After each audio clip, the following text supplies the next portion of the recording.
ও, এই সেই মেয়েটা যাকে মেজবাবু গড়িয়ে এনেছিল। আমার নিজের মা আমার ভুল ধরছে, দোষ ধরছে, কিন্তু বলে দিচ্ছে না। সেখানে আমি আশা করতে পারি না যে বাইরের লোক আমাকে বলে দেবে সেটা। সামনে তো সবার সঙ্গে ভালো ব্যবহার করা হয়, আর যে মানুষগুলো চলে আসে সঙ্গে সঙ্গে তাদেরকে নিয়ে খারাপ ব্যবহার। গুড মর্নিং সবাইকে।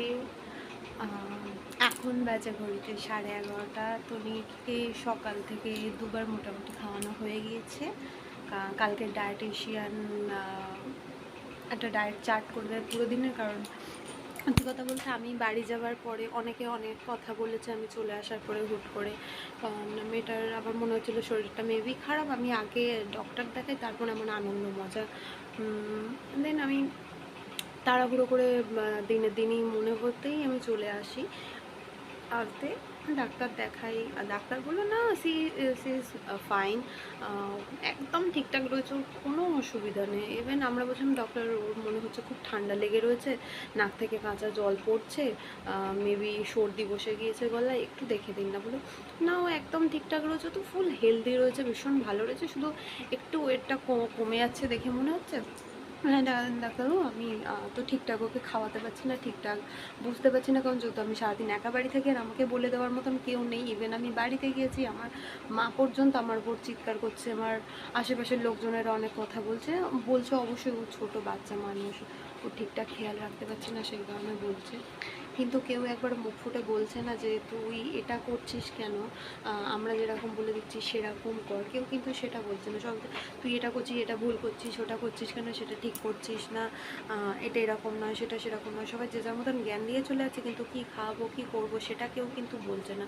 মানে আমার মনে হলো না একবার অন্তত আমার ডায়েটিশিয়ান দেখানোর প্রয়োজন রয়েছে। কারণ যখন সবে 6 মাস পূরণ হয় আমি ডায়েটিশিয়ান দেখাই, আমাকে ডায়েট চার্ট দেয়, সেই অনুযায়ী আমি খাওয়াচ্ছিলাম, কিন্তু দেখলাম না খাওয়া, ওই যে ডায়েটিশিয়ানটা যে খাবারটা দিয়েছিলো সেটা পুরোপুরি ভুল, একদমই ঠিকঠাক দেয়নি। কারণ ওনাকে আমি বলেছিলাম দেখুন আমার বাড়িতে তো সেরকম কেউ নেই, আমি সারাদিন একটা খাবার করেই কি খাওয়াতে পারি। বলি হ্যাঁ ও যদি খায় তো খাবে, তো সেই হিসেব করে আমি শুধু খিচুড়িটা করে রাখতাম, ওকে সারাদিনে 3-4 বার ওটাই খাওয়াতাম, রাত্রে কখনো রুটি খাওয়াচ্ছি, এই হিসেব করে আমার সুবিধা অনুযায়ী আমি খাওয়াচ্ছিলাম। কিন্তু তারপরে বুঝলাম যে না, ওই খাবার খাওয়ানোটা আমার পদ্ধতিটা পুরো ভুল, আমি ভুল পদ্ধতি জানি কিন্তু সঠিক পদ্ধতিকেও বলে দিচ্ছে না, উল্টে আমাকে নিয়ে সবাই সমালোচনা করছে যে ও আনাড়ি আনাড়ি কাজ করে, বাচ্চাটার খেয়াল রাখছে না ঠিকঠাক করে, সবার সাথে মানে সবাই যেরকমভাবে বাচ্চার খেয়াল রাখে সেরকমভাবে খেয়াল রাখছে না, নিজের মতন ভুলভাল কাজ করছে, বাচ্চাকে জল খাওয়ায় না, বাচ্চাকে ঠিকঠাক খাওয়ায় না, কি খাওয়াতে হয় জানে না, নিজের মতন চলাফেরা করে। আমার বাড়ির লোকই এরকম কথা বলেছে, আমার বাপের বাড়ির লোক। তো সেই জিনিসটা শোনার পর আমার খুব খারাপ লাগলো, মনে হয় আচ্ছা সামনে তো সবার সঙ্গে ভালো ব্যবহার করা হয়, আর যে মানুষগুলো চলে আসে সঙ্গে সঙ্গে তাদেরকে নিয়ে খারাপ ব্যবহার, এগুলো আর কথা তো কখনো চাপা থাকে না। যদি আমি আমার বাড়ির মেয়ে, সেখানে আমাকে নিয়ে কে কী কথা বলছে অবশ্যই সেটা আমার কানে আসে। আমি চাইলে বাড়ি গিয়ে তাদের মুখের উপর কথাগুলো বলতে পারি, কিন্তু বলবো না, যেহেতু আমার মা বোন বাড়িতে একা থাকে, আমার মাকে দেখার কেউ নেই, না আমার বাবা রয়েছে। আমার মা যদি হুট করে এখন ভগবান না চায় কিছু যদি হোক, অসুস্থ হয়ে পড়ুক বা কিছু একটা হয়ে যায় ভালো মন্দ, তাহলে আমার বোনকে দেখার মতন কেউ নেই। বাড়ির মতো ওখানে থেকে সব কিছু করতে হবে, ও সারাদিন সত্যি একা বাড়িই থাকে, ওর নিজের কলেজ নিয়ে ব্যস্ত থাকে। আমি যে কদিন ছিলাম একটা দিনের জন্য কলেজে যাইনি যে না তুই থাকবি, তুই একা থাকবি আমি থাকি।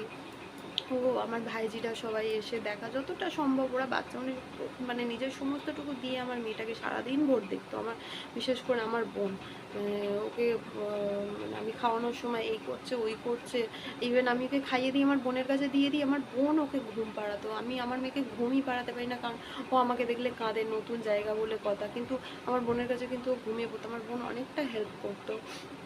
সেই দিক থেকে আমার মা আমার উপর চেঁচাতো, হ্যাঁ তুই এটা করছিস সেটা করছিস, এটা ভুল করছিস, এটা ঠিক করে খাওয়াচ্ছিস না। আমি মাকে হাজারবার বলেছি, মা তুমি তো আমাকে বলে দিতে পারো আমি সকাল থেকে রাত পর্যন্ত কি খাওয়াবো। মা আমাকে বললো যে হ্যাঁ আমরা এরকম এরকম এরকম খাওয়াই, সকালবেলায় সুজি খাওয়াতাম, দুপুরবেলায় ভাত খাওয়াতাম, ফের বিকেলবেলায় দুধ বিস্কুট খাওয়াতাম, কখনো চিড়ে গুঁড়ো করে রেখে দিতাম, সেই দিয়ে দুধ দিয়ে খাওয়াতাম। তুই তো দুধও খাওয়াই না, কারণ আমি জানি আমার মেয়ে ন্যান খেলে ওর প্রবলেম হচ্ছে ন্যানে, যেটা আমি ডক্টরকে বললাম, আমাকে অন্য ফর্মুলা মিল্ক লিখে দিল, বললো ওর ন্যানে হ্যাঁ অনেক বাচ্চার প্রবলেম হয়, সব দুধ তো সব বাচ্চা শ্যুট করে না, আশা করছি এটা ঠিকঠাক হবে।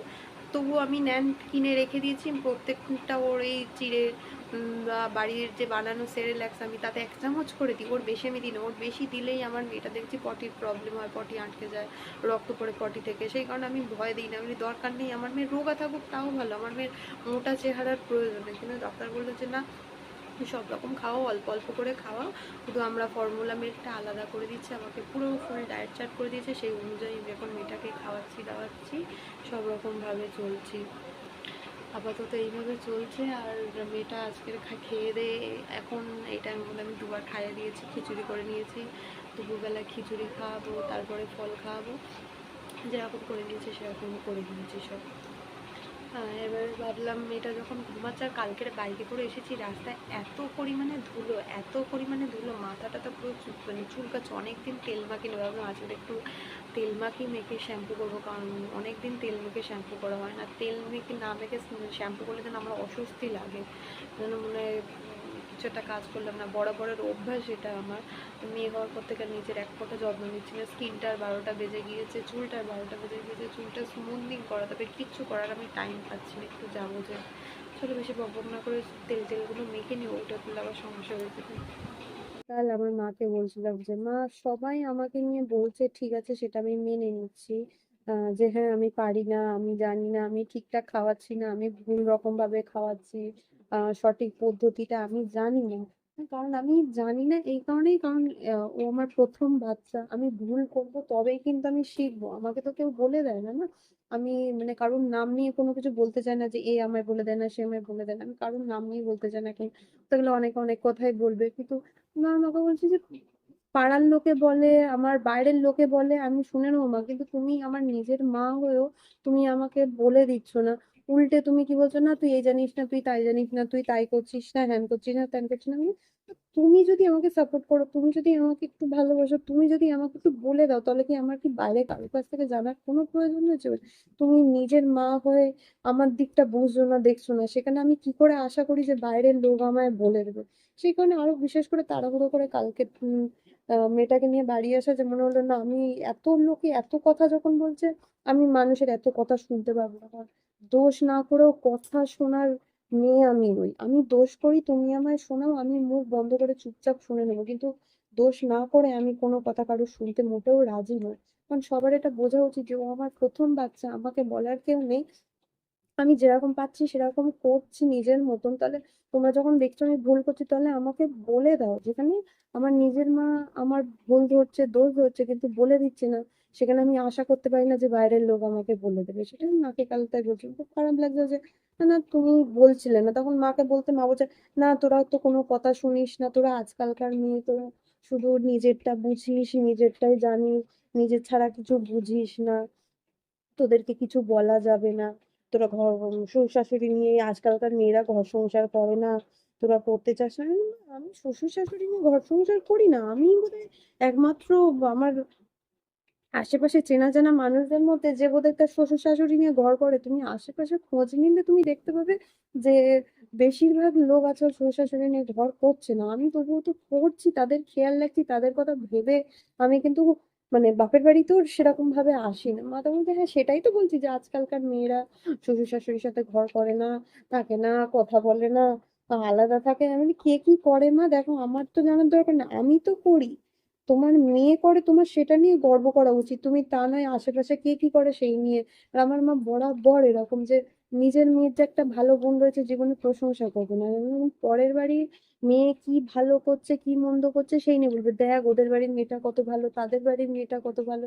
না, আমার মা নিজের মা হয়ে আমারটা বোঝে না। মাঝে মাঝে তো মনে হয় যে আমার মা বোধহয় যে আমার সৎ মা, নয়তো আমাকে রাস্তা থেকে ঘুরিয়ে এনেছিল। ছোটবেলায় আমাকে রাগানোর জন্য সবাই বলতো, আমার বাবার সঙ্গে বেরোতাম, আর সবাই বলতো এই তুই তো মেজো বাবুর পোড়ানো মেয়ে। সবাই বাবার বন্ধুরা বলতো এই জানিস মেজো বাবুর একটা পুরনো মেয়ে রয়েছে। আমি বলছি, কে কে? বলছে মেজো বাবুর যে মেজো মেয়েটা আছে ওকে না কুড়িয়ে এনেছিল, মেজো বাবু তো হসপিটালে কাজ করে, তো ওখান থেকে কুড়িয়ে এনেছিল ওকে।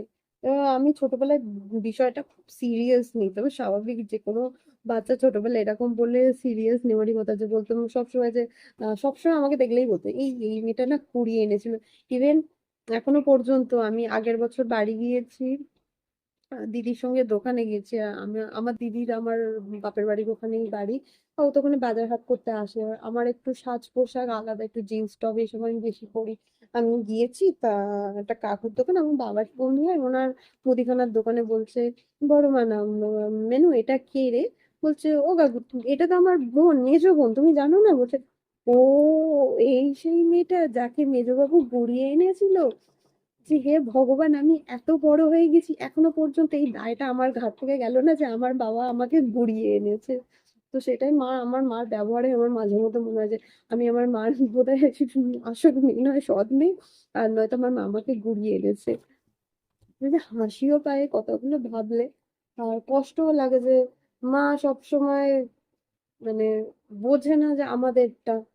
বলতে গেলে বলে, না তোরা চেঁচাবি ঝগড়া অশান্তি করবি, ওই জন্য আমি বলি না, তোদের যা ভালো লাগে তোরা সেটা কর। তো এখানে তো আর কিছু বলার থাকে না যদি মাই না বলে দেয়। তো কালকের অনেক জোর জবরদস্তি করতে মা বললো যে এরকম এরকম খাওয়াই, তারপরে ওই ডায়েটিশিয়ান দেখালাম, দেখলাম সেম তাই তাই বললো। বললাম, না এবারে তাহলে এই খাওয়াই, কারণ কাল ডায়েটিশিয়ান দেখিয়ে আসানোর পর আমি বাড়ি এসেই সঙ্গে সঙ্গে ওকে ওর ফর্মুলা মিল্ক ছিল ন্যান 2, ওইটার ওইটা দিয়ে দুধ দিয়ে ওই দুধ গুলে বিস্কুট গুঁড়ো করে একবার খাওয়ালাম, মুড়ি দিয়ে ভালো করে গুঁড়ো করে পেস্ট করে খাওয়ালাম একবার, রাত্তিরে দুধ রুটি খাওয়ালাম, আহ যেরকম যেরকম বলেছে খাওয়ালাম। সকাল থেকে দুবার যেরকম বাড়ির হচ্ছে, নয় চিড়ে পেস্ট করে দুধ দিয়ে, নয় বাড়ির সেরেল্যাক্স তৈরি করে, তা আমার তো বাড়িতে সেরেল্যাক্স তৈরি করা রয়েছে সেইটা দিয়েই খাওয়ালাম। আর যেহেতু চিড়েটা আমার রয়েছে কিন্তু গুঁড়ো করা নেই, সুজিও রয়েছে গুঁড়ো করা নেই, সেই কারণে ওকে দুবার সেরেল্যাক্সটা করে আমার বাড়ির সেরেল্যাক্স যেটা আমি তৈরি করে রেখেছি সেটা খাওয়ালাম। আর ও যে এখন একটু ঘুমাচ্ছে, মেয়ের তো খিচুড়ি করা রয়েছে, ও উঠলে ওকে খিচুড়িটা খাইয়ে দেবো, দিয়ে আবার আধ ঘন্টা পরে একটু ফলের রস খাওয়াবো। তারপরে বললো যে, আমি বললাম যে ও আপেল সেদ্ধ কিন্তু খায় না, বললো আপেল সেদ্ধ খাওয়ানোর কোনো প্রয়োজন নেই, কাঁচা আপেলই পেস্ট করে দুধ দিয়ে ওকে খাওয়াবে। আমি মানে এটা খুব নতুন জিনিস শুনলাম, যে আচ্ছা খাওয়ানো যাবে, কোনো অসুবিধা হবে না তো? বলছে, না না কোনো অসুবিধা হবে না, তুমি খাওয়াবে। তাহলে খুব তো ভালো কথা, দেখি খায় কিনা। ওর বাবা শুনেই কালকের সঙ্গে সঙ্গে ওর জন্য দুটো আপেল এনেছে, বললো তুমি তো থাকবে না, তা একটা আপেলের হাফ ওকে করে খাওয়াবে, যদি খায় তো ভালো, কারণ ওর বেশি তো আর এ খাবে না, আর হাফটা তুমি না হয় কেটে খেও। তা দেখি আজ যদি খায় তো।